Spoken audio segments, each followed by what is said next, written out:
Hey, what's going on, everyone? I'm excited to introduce to you Ben Nussbaum, who is a mid-market relationship manager with LinkedIn Learning.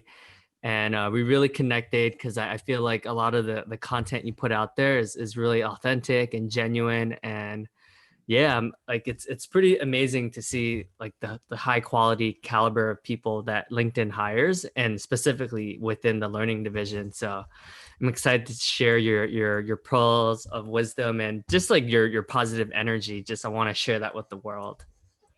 Dude, I appreciate it. And for someone who has as much positive energy as you do, for you to be insinuating that I've got positive energy, man, like what a compliment. So just stoked to be here, man. The positivity train, I love it. Yeah.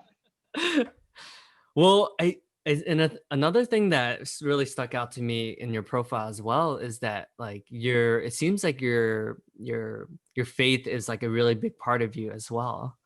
Yeah. I always tell people like, when it comes to my faith or like the spiritual side of things, it's a personal thing, but it's certainly not a private thing. So obviously it means a lot to me, but it's never meant to be something that is closed off from people asking questions or like being curious about it. So yeah, it's a pretty big part of my life. It's kind of the main thing, and LinkedIn happens to be something that fits in quite nicely with that part of my life. But yeah, man, I mean, as much as you want to dive into it, let's do it.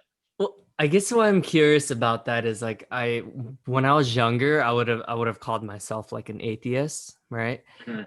Think I mean not even an atheist, actually maybe at one point, like because I think like I just had like a rough like child upbringing, so I was kind of just bitter at the world.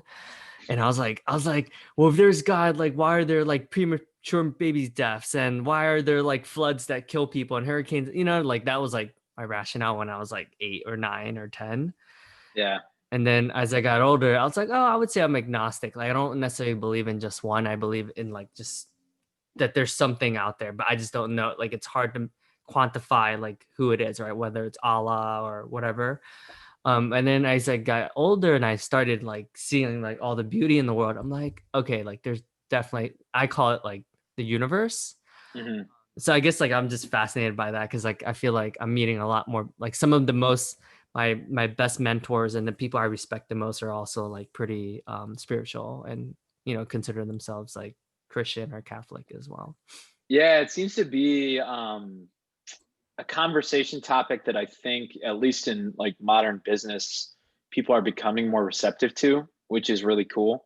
Or like even for example, yesterday, we got a corporate communications email from LinkedIn talking about the availability of faith ERGs, so employee resource groups dedicated to people of faith specifically. And I think that's really wonderful because if we are going to workspaces that encourage us bringing our whole selves to work, I think faith for many people, whether you are a professing Christian, Muslim, Sikh, Jewish, what have you, like you ought to be able to bring that whole side of yourself to work and be able to have like a charitable dialogue about it, whether that be with people who share the same faith or people who share different faiths. So to your point, I think conversations about spirituality or religion, like there's solid tailwinds in the modern workspace for having those conversations, which, for me, I get really excited about, because I always sort of grew up as like thinking, oh, you can't really bring that into the workspace. That's sort of taboo. It's wise to keep that side of your life at home. Um, so I think that's something I look forward to in the years to come, seeing how that evolves a little bit. Yeah, that is interesting. Yeah, I do think to your point, like just being your full authentic self and knowing like how much faith does have an impact in one's life. Like, like people should be able to meet other people that share the same faith, and because you have that common bond, that connection, that connectedness. So I think that's so cool that LinkedIn is progressive in that way. Because to your point, like I've never heard any other companies doing that, but that's really cool. Like I totally respect that. And I would attend some meetings as well just to learn. I know with Leah, we had because of Ramadan, we had some of our leaders like Farhan and some of other leaders just share like what it was like about Ramadan. And that was like one of the coolest moments for me, just to be able to learn like something that I knew nothing about. And, just even having silly questions, like we would be like, so you're not allowed to drink water, like even water? And they were joking, and they were like, yeah, like we have t-shirts that even say like on the back, yes, even water. That's funny. Yeah, yeah. Yeah, I think that kind of space is so important for increasing like charity between people of different faiths, people of different beliefs. Like I as a coworker of folks who are Muslim, I want to understand like some of the practices that they adopt for Ramadan, because if that's an important part of their life, then I as a coworker and a colleague of theirs like want to know about it in a similar way. Like for some of those things that I'm actively thinking through outside of the office or things that I participate in, like I'd love to share those, right? Like going back to what I said earlier, it's a personal thing, but it's not a private thing. I'm and I don't know, maybe that's just me, but I'm a pretty open book with this stuff. So I love it when people ask questions and I get the chance to explain just a little bit more about what being a Christian, means to me, and how that informs the way that I live my life. Like I'm like, yeah, I mean, might as well talk about it. So I think it's cool that LinkedIn provides a space for people to do that. Yeah, and then I also saw that you're a deacon too, right? Yeah. So at my church here in the city, there's basically like two formal leadership roles, I guess. One is being an elder, which is more like providing oversight and vision for the direction of the church, and then a deacon. We handle, I sort of frame it as like felt needs in the congregation, people who are struggling with certain things, whether it be financially, or just emotionally and mentally, and making sure that we have a team of people who are able to respond to some of those things that are going on in our church. So it's cool though. Like I think as I've um, been in that role for the last year, I've understood that there are actually a lot of like parallels between needs in a church and needs in business, like understanding people, asking good questions, making sure that we can care for and serve our people. So it's sort of become like a little bit of a passion project, or just I guess like thing to think about for me over the last year, which has been fun. Hmm. Yeah, because you're being of service, right? And it's less egocentric and more about like the connectedness of the community, and just being like a leader, like you're putting something, it's something greater than just yourself, right? So I could see how that would help you even in your day to day, right? In what you do for a living. Yeah, 100%. I think one of the things I've been so fascinated by in my journey and with my story is how many parallels there are between like our professional lives and our, I guess, just even like our personal lives more broadly. Not even necessarily like our faith lives. For me, that my personal life is my faith life, but for anybody, wherever they're at, our personal lives often intersect far more than we probably perceive at first glance with our professional lives. And I think it's advantageous to like recognize those parallels, because it helps us to tell better stories. It allows for us to make like more meaningful connections with customers and clients. So like noticing that intersection, I've only found to be like a strategic way for me to become a better professional, a more empathetic seller, and so on and so forth. So Hmm. I geek out on this stuff, man. I love it. I think that's probably why a lot of your writing and your articles really resonate with people, because I think a lot of, to your point, I think in corporate, I would say most companies, I think LinkedIn is a little bit unique, but people tend to have that separation of church and state. Yeah. It's interesting to see that, because you're really like you get who you are, like you understand like who you are, and because of that, like people really believe you, right? It's authentic. It's not like you're not trying to be something else, or you're not trying to be what you think they want you to be, you know? Yeah. Well, I appreciate it. And it's funny, like it's like thinking through this whole topic is actually probably how I got into tech in the first place. Um, so like I, didn't have much of a background in business at all. And 4 years ago, I was working at a nonprofit after school program. I, had planned on going to, graduate school to continue my studies in theology, and naturally had to pay off student loans. So I was like, okay, I got to figure this out ASAP. Um, and started looking in, the realm of tech and tech sales. And the company that offered me my first job in entry level sales, they were kind of like they just thought my resume was weird, and so they wanted to interview me. They were just like, "What's wrong with this guy? Like he works at an after school program in the city. He studied theology. Like what is the deal here? Like does he know what he actually applied to?"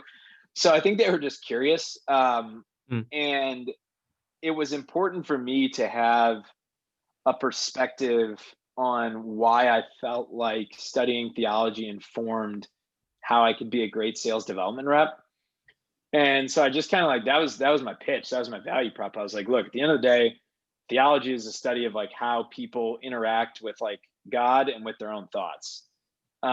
It's humanities, right? Like, you any liberal arts school, if you study whether it's psychology, theology, sociology, anthropology, like human studies, people studies, like it's probably some of the better lessons in selling that you could get anywhere, mm, because we're actually understanding like what's going on in someone's mind. Like we're trying to uncover those things. So for me, in studying theology, like what would happen is, we'd get a book to read by some dude from like 800 AD. And what we're trying to figure out is like, okay, what was going on in this person's context mm. that like caused them to write this? Like what was the question behind the question? In the same way, like as an entry level sales rep, as an SDR, when you're doing discovery, when you're trying to uncover pain, you're basically just trying to figure out like, oh, what caused that person to like start a free trial on our website? Like what's going on within their organization that made them think like, oh yeah, I need to reach out to this company to start a demo or, start a trial or do a demo. So I was like, wait, there's like so many parallels here. It's a way smaller chasm than most people think between these two disciplines. And like, I want to explore that. And fortunately, the company that hired me bought into it. So That's fascinating, and I think what's even more interesting is because I know that your previous company was was like, I think social media is almost even like at a macro level, like what are people thinking about or how are they thinking, right? So you're able to even see trends on, like what's going on, like what's like the mind space, the head space of like a company, right? So it's even like dissecting that's almost like that's related to theology too in a way, I feel like. yeah, I mean, the reality is like business is made up of a ton of humans with like feelings and emotions and hopes and desires and stories. We're often entering into an arena where like we're seeking to transact with one another, but like the backdrop of transacting is like our lives and who we are as people. And I think it's so important as a seller to like make a human connection with people more than anything else. Like when I first started as an account executive at my previous company, I remember like my one goal on every discovery call I had was just like make a human connection. Like more than trying to figure out like does this person hold budget, more than trying to figure out what's their timeline. Like did I make a human connection with that person? Does that person like enjoy getting on phone calls with me? Do we, like could we be conversational beyond just business? Not in a way that's like trying to waste time, but just like I think that plays much more of a role or a factor than most sales reps and closing roles would care to admit. Like Hmm. your clients or your potential clients, like they got to like you to some degree.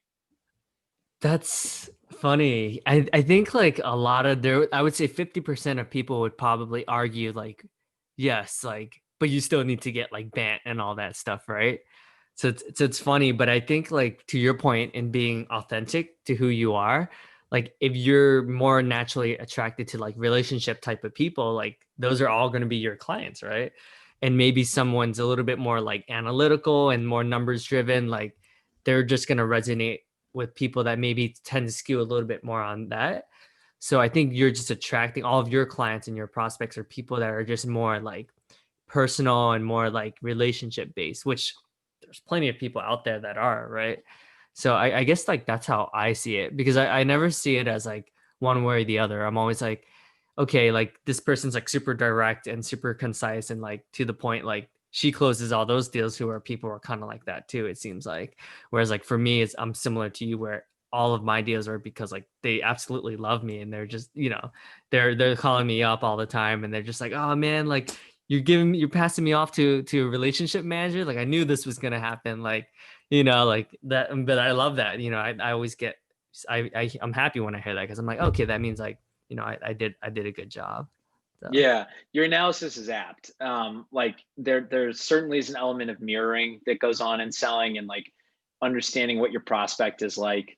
And I think, our job is sometimes to mirror them back. But one of the things I've recognized is, especially with software products, like people come to us when they come via an inbound lead or we reach out to them, they already know like 90% of what our product does. Like we're not pulling any fast ones on them. And so when somebody comes to us and they're like, hey, we want to buy LinkedIn Learning, I'm like, okay, you get that you need it. And we'll get to all the BANT stuff. And by the way, like there's definitely been times where I haven't uncovered enough of BANT and it's bit me in the butt. And I've done that in favor of, like trying to build rapport with a client. So right. like that does happen too. Um, but I think where we have way more ability to swing deals in the right direction as sales reps is in that 10% of differentiation where it's like, okay, 90% of us versus a competitor, like they already know, they've already taken a look at all the things that are different about those products.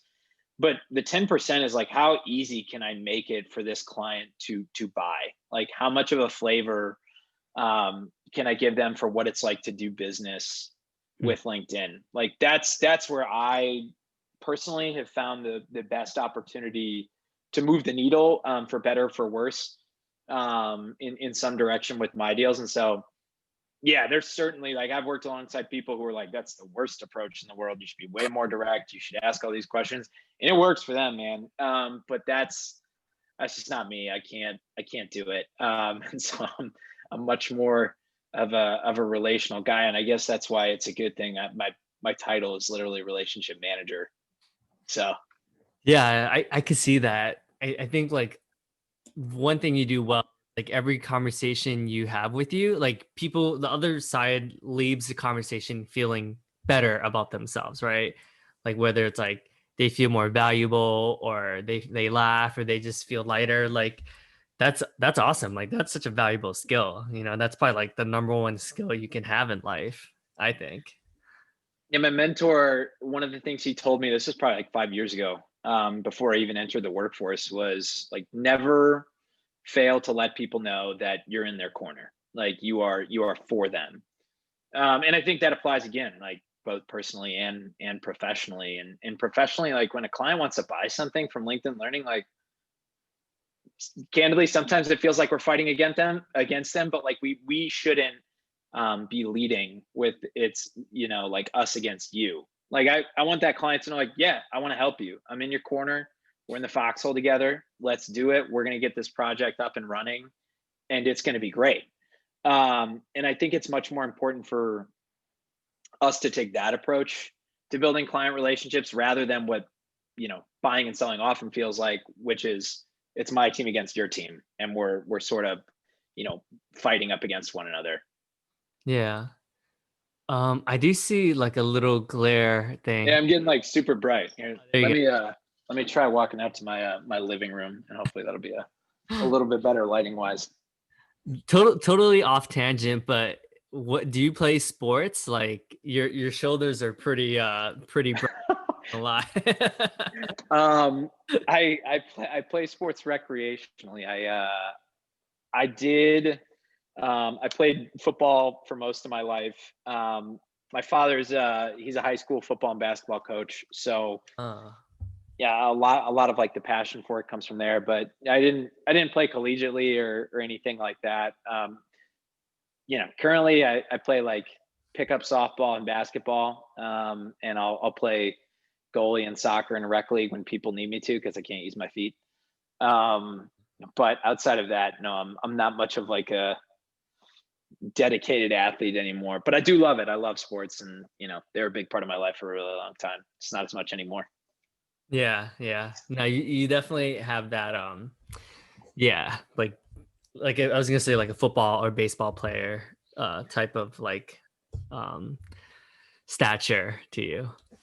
Yeah, you too, man. You've got like that NBA center statue too. Yeah. All 5'4" of me. Or 5'3.5" to be exact. You and me both, man. But hey, short guys, we're always nicer guys. That's what I tell people. Yeah, my it was funny. One of my old managers would be like, dude, the greatest thing about you being in sales is you can ask like the most direct, like poignant questions, and no one would take offense. Like no one, like he's like, it's actually a skill because you can be super direct and no one would take offense to it because you just are so harmless, like looking. He's like, that's Really? yeah, he was like, that's actually like valuable in sales because like you can ask him all these hard questions. Like the first question you can ask be like, hey, what's your budget? And people will answer you just because like, whereas like he was much more intimidating looking, like because Yeah. he used to be a boxer. He's like, I wouldn't be able to get away with that. Like people would be like, whoa, slow your roll now. Like, you know what I mean? And I was like, oh, I never thought of it that way. But yeah, you're right. Yeah, that is really interesting. And it's probably not something I've actively thought about a lot, like in my selling career, how important like your body language is and how you present yourself. I mean, of course, it's obviously really different now that we're doing this. Like you Oh. can't. Yeah, I find that to be like a little bit of a bummer actually in buying and selling conversations. Like you can't really read someone's body language or like how they react to something, and so I definitely miss that aspect of what the pre-COVID world looked like.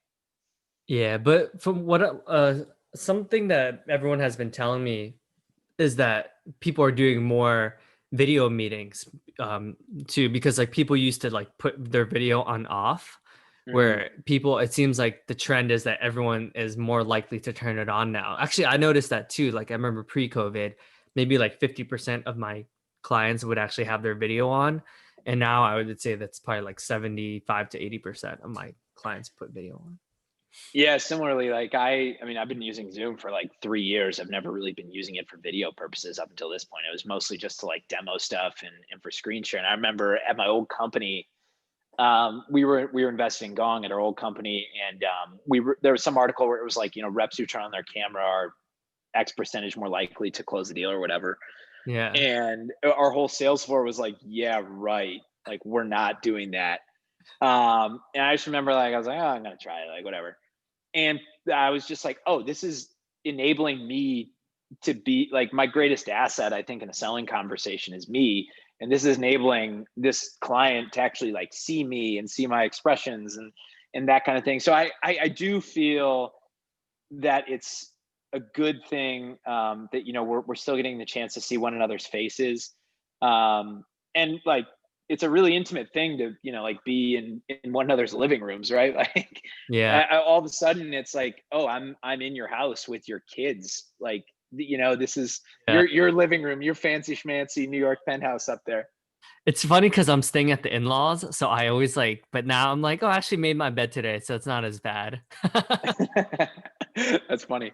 um but yeah, like I think it's so personal. All of a sudden it's like I'm showing up on a call, and one of the HR directors that I'm working with, her daughter is like doing remote learning in the same room as her, and you're like, whoa, this is like such an intimate human thing, and it's so much more important for me to like start off by acknowledging that, asking questions about that, relating to that, than it is to like, let's dive into your LinkedIn learning usage. Like, cool, we can get there. But like, this is really what's like, keeping that person up at night, is the fact that like she's got to be teaching her daughter half the time. And so I do feel like there's an empathy that's come out of the last 6 months in buying and selling conversations that I don't think we really had a year ago. Yeah, you're right. I definitely noticed like we're having much more real conversations, like overall in general, right? Like people are talking about like serious stuff like mortality and, like their passions and their hobbies and like, like, like I feel like prior to COVID, like most of the conversations, even for me who like tries to build like a ton of rapport compared to I think your average salesperson, I think like it was for the most part like more business conversations, right? But now like I feel like we're having like really like existential conversations. I'm like, whoa, this is like awesome. Like I love it. So Yeah. Yeah, and it's cool to see like how much clients will actually respond to that if that's a direction you lead them in. And so like one of the calls or one of the questions I try to ask at like the top of every call is like, I guess not even a question, but I just like, hey, tell me what's going on in your life this week. mm, And people like it's just kind of a Pandora's box. Like, people are just like, oh man, this happened, or they'll share this, and then all of a sudden you're like, cool, I'm talking with another human being. This is mm, great. Um, because I think as humans, like we're all like we want to be heard. We want people to hear like our stories. We want people to know what's actually important to us. We're all like dying to share our experiences, but professionally, we just don't really know how to share them mm. all the time, especially with clients or potential clients. Like our guards automatically up, Huh. and so I think it's really beautiful actually that we're getting the opportunity to share in one another's lives a little bit more professionally than we were previously, like colleagues and clients alike. Yeah, that's a good point. Like even seeing things like, I know like you like reading a lot of books, right? Like you're passionate about that. Like stuff like that, like I wouldn't necessarily know unless you know what I mean? Unless I like came over your house, which is such like an intimate thing, right? Like for a coworker to come over from another office to come over to like another coworker's, another location's coworker's like house, like that probably doesn't happen very often. But just Yeah, that intimate level of like, oh, cool. Like, he's like, I'm also like a big reader myself. So it just helps you build that like instant connection. So yeah, it's cool, right? Because I feel like the more like you always notice like the most successful people are always like so positive, like they're able to like reframe like a negative situation, i.e. COVID, but still be able to see the silver lining in all of this, right? So I definitely noticed that's the common theme I noticed amongst like all of the guests I've interviewed. Like all 86 of you all are like brilliant people, like really successful people, but are also like way more positive and are able to reframe negative situations. And that's like what I've noticed amongst like all the President Club winners. And I don't know, it's cool to see like those patterns for me. yeah, definitely. I think that is a theme at LinkedIn. I mean, I'm not a club winner. I'll throw that out there right now. I wish I was, but more generally, yeah, I think like positivity is an asset and not like fake positivity. Like that. I used to be that way a little bit. I probably still am in many ways, like almost inauthentically positive. But I think it's important to figure out like what you actually have reason to be like positive about, grateful for, Hmm. and letting that inform, like how you go about your day and how you interact with people professionally. Like there's been a lot of good literature and resources I feel like put out there over the last year about just like, hey, being grateful can actually pay a lot of dividends for how you approach your work from a mental perspective. I love what you said about like because I feel like we can probably talk a lot about that too about because I'm with you on that because I think I used to be more like inauthentically positive where even if I'm having like the shittiest day, I would be like, oh, I'm doing okay, I'm doing fine, right? Instead of really just owning it and acknowledging, hey, like I'm actually not having the best day, and just taking time for myself just to like unwind and just take a walk around the block, right? Instead of like pound my head against the wall and then I'm like, oh my god, I'm even more exhausted now. Yeah. Well, hopefully what we're seeing is like people are getting better at detaching from work. And that's like honestly, that's something I've struggled with my entire career is like not not knowing when to stop. Yeah.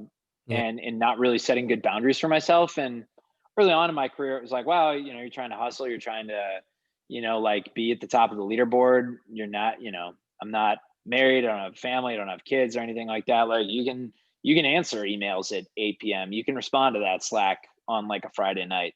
Yeah.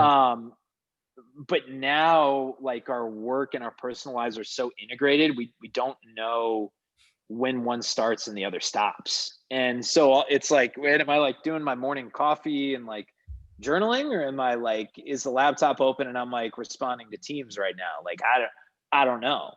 Yeah. Um, Mm. and so in order to, like have a healthy approach to work where you are feeling like you have the right energy to take down your daily tasks, like I think stuff like you said, having a rhythm of going out and taking a walk, or having like physical and mental separation from our work is really important. Because like, I mean, LinkedIn's full of like very high achievers, and that's great.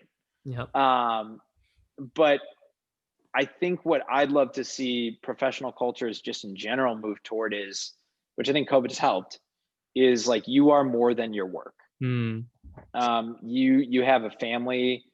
Hopefully you have a family that cares about you and loves you. Hopefully you have a community, whether that's a faith community, school community, just friends in general that care about you. You are someone who has like provided value to the world outside of you working towards your sales quota. Like Mm. you are more than your work. And it's important for me. That's actually the only thing that frees me to like do good work at LinkedIn, or feel like I'm able to do good work at LinkedIn, is knowing that at the end of the day, like I Mm. am not defined by how well I perform against my quota Mm. in a given year. I am not defined by, if I um, went to club or not, or what my boss even thinks of me. Like, Mm. and so I think it's important for people to recognize like, what are my anchors actually, so that no matter what happens within a given workday, which there's been a lot that's happened in all the given workdays over the last 7 months, like Yeah. I'm still anchored in these like core truths about myself.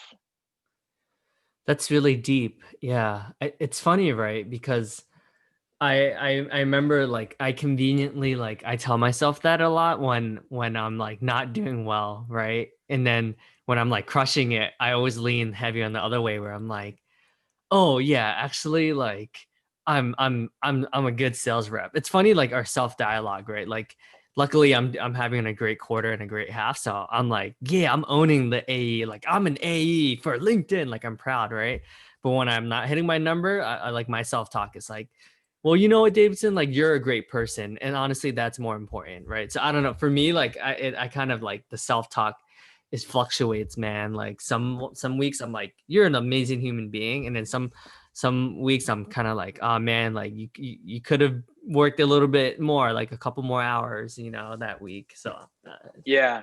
Well, I think salespeople in particular are more susceptible to the high highs and the low lows more than anyone else. And we're more susceptible to putting our identities into our work more than anything else. Because like I said, for the most part, like salespeople are pretty high achievers. yeah, And so when things are going good, we want to be the first ones to say, yeah, I did that. Like I worked toward that. I was the one who got it done. I ran my business the way I was supposed to run my book. Like, look at me. But what that sets us up for is actually like a pretty drastic amount of failure when things don't go your way. yeah, And so then when, one of your clients in a given quarter pulls out on a big deal you were banking on at the last minute, and you fall 30% short of quota, then you're like, because you've been putting all your eggs in the Davidson basket for so long, then all of a sudden you don't have that to lean on when something goes wrong. And you're like, wow, Davidson, actually, you must suck. That's something that like I've really had to reckon with, and have struggled with. Um, but I think the answer has come in like making sure that I know and am reminding myself that I'm more than my work, and that I do have anchors outside of the office that I can lean on to remind myself, like, hey, even if, let's say, for example, even if you're at the end of Q4, every deal you're banking on falls apart, you hit like 20% to your half, and you're like, okay, my boss just put time on my calendar for next week. I'm gonna get put on a plan, Yeah. man, I'm gonna be fired in 6 months. Like, right, like we start to spiral and go there mentally. But one practice that's been helpful for me is like, hey, what if? Like, what if that were the case? Like it's not likely that that were the case, but what if that were the case? Like, I would be okay. Right. Like I would wake up, hopefully still wake up in the morning and have like a healthy body. I'd still have a family that cares about me. I'd still have like a number of friends that I could call for guidance and advice. I've got an awesome network that I could tap into and looking for a job. And I think that type of perspective, like I said earlier, is actually what enables and equips us to do our best work. Because then I can go into my job in a given day and say like, you know what, I'm gonna give it 110% today. I'm gonna work hard because I'm grateful that this company has made an investment in me. Um, but I'm not going to put my personal identity in like how I perform as a sales rep, for better or for worse. Um, and I've recognized that a lot this year. Like there are deals that I've closed where I'm like, yeah, I did stuff as a sales rep, but like, I don't know. I think that client was just kind of ready to buy learning, and like they had already had conversations about building a learning culture well before I walked into the picture. Mm. Um, and likewise, there are clients who have just pulled out and they haven't, been able to move forward with a learning program in a way that's like really hurt my number. And like I've taken some big churn on the chin, and it's like I don't think I screwed that one up. I think they were just it was kind of inevitable. Hmm. Um, and that's I think been helpful for me to be able to actually like move on and keep going in this job because it's very repetitive. When you don't take the losses or the wins so personally, you're just like, nah. I mean, like it's very cyclical in a lot of ways. This is a deep conversation because a lot of I think people that want to get into tech sales, like they have like an idea of tech sales, right? They see the glamour, they see the president's clubs, they see, the comfortable lifestyles, right? And I always try to tell people pros and cons. And I always say, hey man, like just to let you know, especially when you first start your sales career, like don't be so attached to your results because when you're attached to the outcome and you do have that one bad month or bad quarter or even bad half or bad year, like you're going to be down on yourself. And, like just, I always tell people like, you know, th- it's interesting because I think with a lot of Jewish people, they always tell me one of their core values is like to stay even keeled. Like that's like I forgot what it's called. There's like a name in Yiddish I think for it. But Mhm. they say that like you never want to like be too high or be too down because like life is just that's just life and you don't want it to like control you and really so that's always like the first advice I always give to people that want to get into tech sales because I'm like it's I can tell you this, but until you experience it yourself, it's hard to really understand like what that's like. Yeah. And I'll tell you, like, I guess something going back to, the conversation we had about faith earlier, something from Christian teaching that's like really helped me with this is like, so there's a Bible passage in it's a letter, ancient letter from this guy James. So it's the book of James in the Bible. And he's writing to people and he says, like, to those of you who say, like, let's go into this town and make a profit, like, what is your life? Like, it's like a mist that vanishes. And I think like what we don't really like admitting as professionals, but also just as people, is we're finite and like life goes quick. Like our professional lives at LinkedIn or just our careers in general, like they go quick. Our lives as people, like they go quick. And it's important to care for whatever like you've been tasked with or given while you have it, while acknowledging like this is not ultimate for me. Like I probably won't work at LinkedIn for the rest of my life, and like that's okay. Like there are a lot of temporal things in life, and that's always been helpful for me in approaching my work, and hopefully like not getting caught up too much in the high highs or low lows, because I'm like, no, like it's like a mist that vanishes in the morning. It goes quick. Um, and that's not supposed to make me like sad or cynical. Hopefully that like keeps my positivity in check. It makes me a little bit more of a realist, and like that's just the reality. Yeah. it is reality, right? Because I think even the conversation of like next play, right? LinkedIn is unique in the sense that it's like, hey, like when you have career conversations with your manager, you can be straight up, and it's Right. okay to talk about like transitioning to another team or a different division within LinkedIn. Whereas like most companies, they don't even let you have that conversation. Like most companies, it's not like when they ask like, where do you see yourself in 5 years? Like you have to give them some cookie cutter answer. Like, yeah, I'm gonna be a VP of sales at this company, and at the company that you're interviewing for. Whereas at LinkedIn, you can even just be like, hey, like in 6 years, I want to start my own business, and I think these skills will help me become a better entrepreneur. And totally they will respect you for that because you're being honest and authentic. Right. Yeah, and that amount of transparency is really wonderful and really helpful. I think for anybody at LinkedIn, it's like actually something very personal for me, like something I've shared with my boss is like, hey, long term I am like interested in going back to grad school to like pursue like my master's in divinity, and like that's something I know I've always wanted to do and is really important to me. And Huh. to his credit, he's been like very supportive of that. He's like, dude, that's awesome. Like that's obviously really important to you. How can I help? And so I think that also has, yeah, given me just a lot of confidence and clarity in how I approach my work. Like I'm so thankful for the work that I have at LinkedIn and what I'm able to do on behalf of our clients and our company here. Um, and I feel like I've got full license to do that because I'm not like hiding Mm. something. Like, you know, my coworkers know that's like a long-term aspiration and desire of mine. My boss knows, and like, great. Now I don't have to feel like inauthentic when I come to work. And I'm curious, like, what would you use that degree for? Or is it just to further your, like more personally, like further your knowledge of all that? Yeah, it's a good question. There's a few different routes you can go. But before I get into that, I guess what I'll say is like I've always felt, probably since I was like, I don't know, 17 or 18, that I would end up in um, like a vocational full-time role in pastoral ministry. Oh, So like working at a church on behalf of a church. Um, that's just like that's what I thought I was gonna do all throughout college. I've sort of maintained even since graduating college and working for the last half decade and in the business world, like that's still something I'll probably work toward eventually. mm, Um, so that's sort of like the main avenue, is going on to being like a pastor or a minister. But there's a couple other routes too. So a lot of people graduate from divinity school and go on to be a professor or an educator. oh. Um, I'm not smart enough to do that, so shout out to those people. I can't spend that much time with my nose in a book.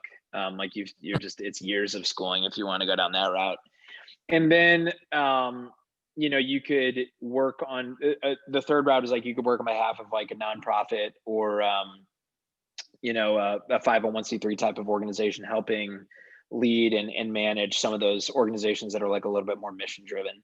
Ah, Um, but also, I guess like the other like door number four is you could go back into the working world. You could go be a professional, have a master's degree where a lot of the courses you take are on leadership and relationships, and feel better equipped to walk back into a LinkedIn or a software company or whatever it is after you've done that type of thing. So there's not really like an exclusive track, which I think a lot of graduate schools do have that. Like you go to law school, it's like, okay, well, you're gonna go be a lawyer. You go to med school, you're gonna go be a doctor. Divinity school, because it's in the under the humanities umbrella, it's still I would say like a little bit more versatile in terms of what you could do after it. huh. That's interesting. And then you could do all four, right? Like in different various stages of your life, right? Like you can be, so that's the cool thing too. And I see you doing all four. So, maybe like 5 years here, 10 years It'd here. be cool. Yeah. So that's cool. Yeah. Huh. Yeah, that's fascinating. Yeah, because I was always super curious about religion because like I haven't like honestly like pay too much attention to it. But I feel like the more I meet people like you, I'm like, oh, like maybe I should pick up the Bible and just read it and just see what I can learn from it. Like I haven't even done that, to be honest. So Yeah, I mean, there is an unending amount of wisdom in there, for how to be a human being. And I always tell people like, um, I'm not like a human being so that I can like become more Christian over the course of time. Like I think I'm a Christian so that I can actually fully understand what it means to be like a human being. Because I think, within Christian doctrine is a teaching that like human beings were created in like God's design and God's image. And so the reason like Christianity is enacted as a religious system or a faith system is so that we can actually show the world and clarify to the world like, here's what it means to be a person created in God's image. And so it's like that whole line of thinking, I think for me has always been really helpful as I approach my faith. Like I'm hopefully just showing the world and testifying to the world what it means to, yeah, be like a human being who is loved by God, a divine being, and was created by God, a divine being. And yeah, I mean, I could talk your ear off about it. I mean, I'm curious, like this, have you ever read a book called Conversations with God? No, you know what though? A friend actually recommended it to me about 6 months ago. Oh my God, it's probably the best book. Well, there's three, I read the three books, but it's probably one of the best books I've ever read in my life. But so the premises of it, and I won't ruin it because I mean it's a lot, but essentially he says that God is using him as a messenger to be able to like say it in like today's age, like the 2000s. So kind of modernize like the lessons and the teachings of God, but it's in a way that's like comedy, but in a way that you can really take it because like it's not as heavy. It's like light. Yeah, He's basically making fun of humans and how this is like not what he has in mind, right? Like destroying the planet, like looking at race, like, discrimination, like inequality. Like basically he kind of pokes fun at all of that, but in like, yeah, I don't know what you humans are thinking. Like, why are you doing all this? Like in a funny way, but it really resonates because it's like in a way that like people can really like. Yeah, I would definitely recommend it if you haven't checked it dude, before. for sure. I'm always looking for more book recommendations, and you read more than like anybody I know. So I don't know where you find time for it, man. Thanks, man. Yeah, I mean, I definitely think to your point, like I'm starting to realize like just be myself, true authentic self. And I think the more I own like the quirky, like even things like the podcast, like I that's who I am. And I think the more I like just own like, even today, like I didn't really sleep well because like I have the wedding this month and like I was kind of just like, oh man, like I'm not in the best headspace to be with Ben, but this is so much fun. I could do this like all day. So for me, like just being able to like learn more about Christianity and be with people like you, like I'm like, oh, like I really should pick up a Bible, because it inspires me. I'm like, there's so much that I don't know, and I just to have an open mind, like who knows, like it could change my life. So Yeah, dude, I'll send you a couple of the things that we referenced and talked about.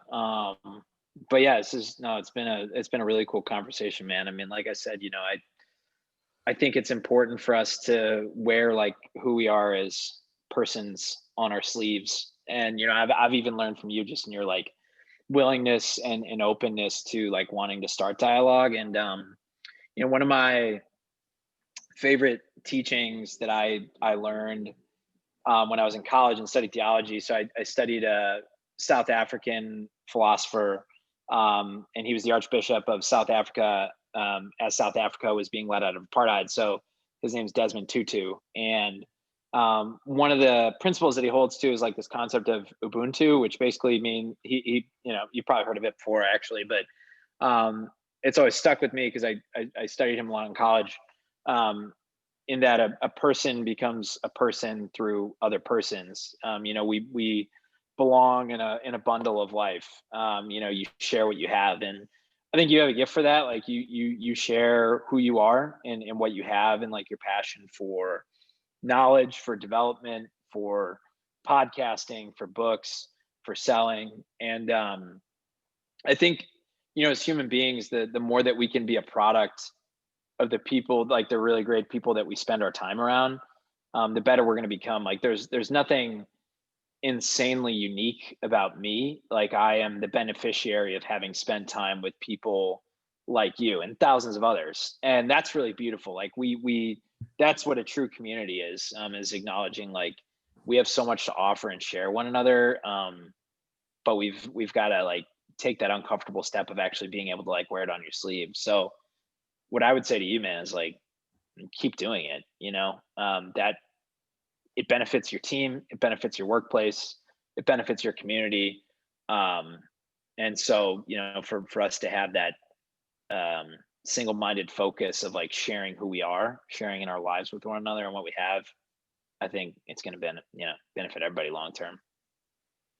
Thank you. Yeah, that's really profound. And I also wanted to acknowledge you because I know, the first time we met, I was like sharing with you that one of my, because of, I guess I've had some like a bunch of microaggressions when I was younger, right? Like stuff from high school and middle school and stuff. But I was always afraid of like people like you that and it's funny how like our heads go, it's like, oh, like a good looking guy that is like kind of like a wasp, or like, like you have these like stereotypes in your head, and then you really get to know them. You're like, oh my God, like I can't believe I was like afraid of reaching out to him, like it's just weird like how our minds like go there.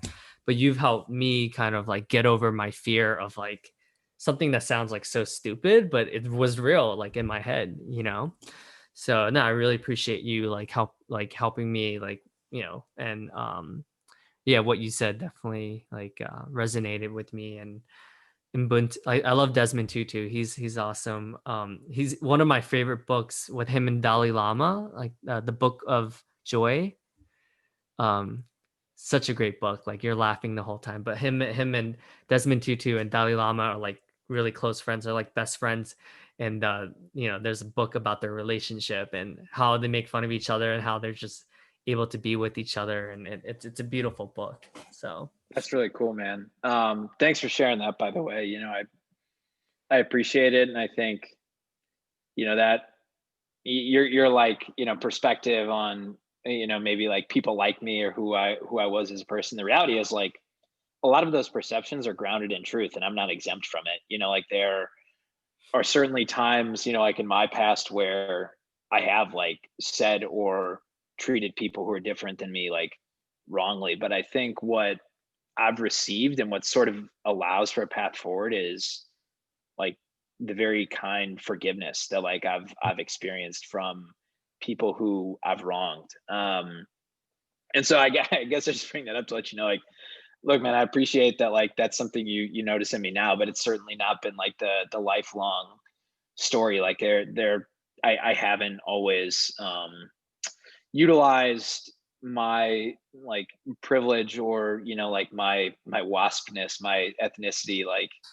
as a means for kindness. And so I'm really thankful for people in my life who have been like gracious enough to like tell me when I've done wrong and actually like allowing me the space to be forgiven too.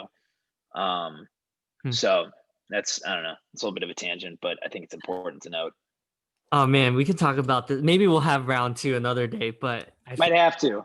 like just the concept of forgiveness, like, so it was interesting, like back when I was kind of like lost and like I didn't really have family, like I used to go to this like Korean church, and it was like really cool to sing with, like when I was singing with people, like I really felt like really connected to everyone. But it was a community where we played basketball and like we just had a good time. And I was actually like, it was an all Korean church. I was the only like non-Korean there, but they treated me really well, like one of their own. And I remember like that was like really cool. But it's interesting because I think like I was so afraid of spirituality. Like I don't know, like I was so bitter and resentful because I was just like, why would God create this world where, like I was living off of food stamps, like my dad left me, I didn't have a relationship with my mom, she would chase me out of the house, and like I was sleeping at my friend's. I was essentially like an orphan. And it was hard for me to understand the concept of like, why would anyone subject like humans to this cruel world, right? Like so it's kind of cool to kind of reflect to see like how far I've gone like since that moment. But maybe, Mhm. maybe there's something there. Like maybe like the thing that I'm running away the most is actually what I probably need the most in my life. Yeah, it's a great point, man. Great point. Yeah, well, I appreciate you, Ben. I just want to acknowledge you for your presence and your like authenticity and like just your ability to listen and just be able to just be with, like you're super non-judgmental, and yeah, you're a great guy, honestly. Like it definitely it's cool like to meet people like you, because like I mean, I could see you definitely being like a great pastor and all that, because like just in your being, in your presence, like people feel grounded, like they feel more connected to their true selves, and that's a beautiful thing. So thanks, man. Appreciate you. Appreciate it, man. Yeah, you too. I mean, keep being Davidson. Davidson Hang, not Davidson Hong. That's what we need. But seriously, man, like you have a gift for creating the space for people. So keep doing it, because that's something that's innate to you. It's true to who you are. So I appreciate it. I reciprocate the kindness and the gratitude, man. Thank you. I love this. I love this love train, but It might get obnoxious. We might have to cut it off. yeah, yeah. All right, thanks, man. Appreciate you. All right, brother. Take care. Take care.